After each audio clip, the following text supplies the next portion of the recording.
Estoy temblando de amor por ti, Señor, temblando al sentirte en mi interior.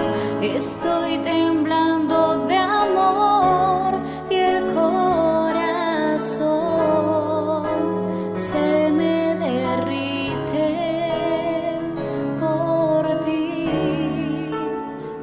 Le dijeron al maestro los fariseos y los escribas: los discípulos de Juan ayunan a menudo y oran, y los de los fariseos también, en cambio los tuyos a comer y a beber.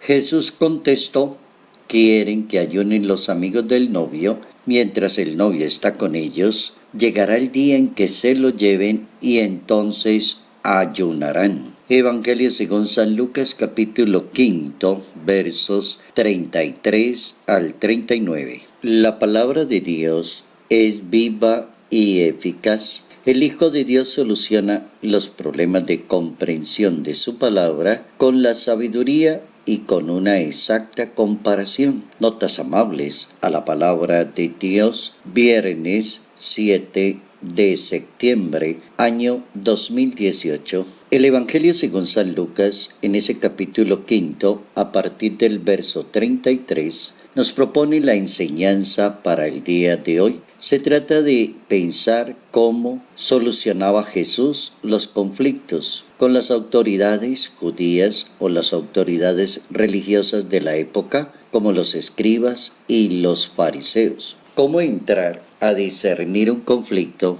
una manera de pensar de un ser humano, una persona que cree que tiene la razón, o una persona que piensa que si la religión no se hace aquello, entonces no sirve para nada, que se tiene que cumplir con radicalidad, o que se tiene que llegar hasta el momento de ser leguleyo, ser una persona muy legalista para poder decirle a otro: usted está cumpliendo bien la religión. En el Evangelio de Lucas aparecen varios conflictos en torno a la práctica religiosa. Por ejemplo, el perdón de los pecados. Capítulo 5, verso 21.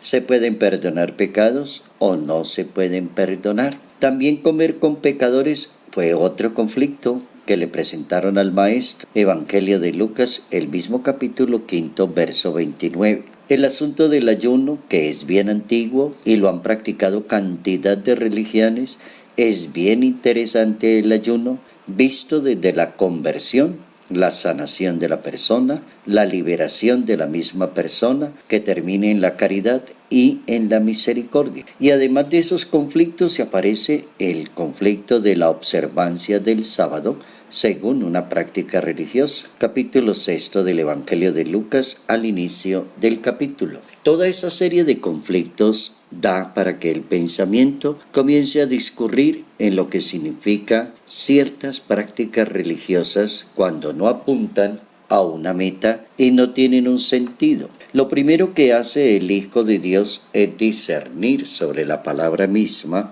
e indicar el camino correcto. Indicar que el ayuno tiene toda una razón de ser, pero no podemos tomar el ayuno como algo que se le impone a los demás. La primera actitud de Jesucristo es dejar en libertad a sus discípulos. Ayunarán cuando les toque que ayunar. Como quien dice, quería saber el motivo por el cual Jesús de Nazaret no insiste tanto en la actitud del ayuno, sino en la actitud del seguidor, del misionero, de la persona enviada en una buena relación con su maestro y un buen ejemplo de su maestro para la vida misma de la comunidad cristiana.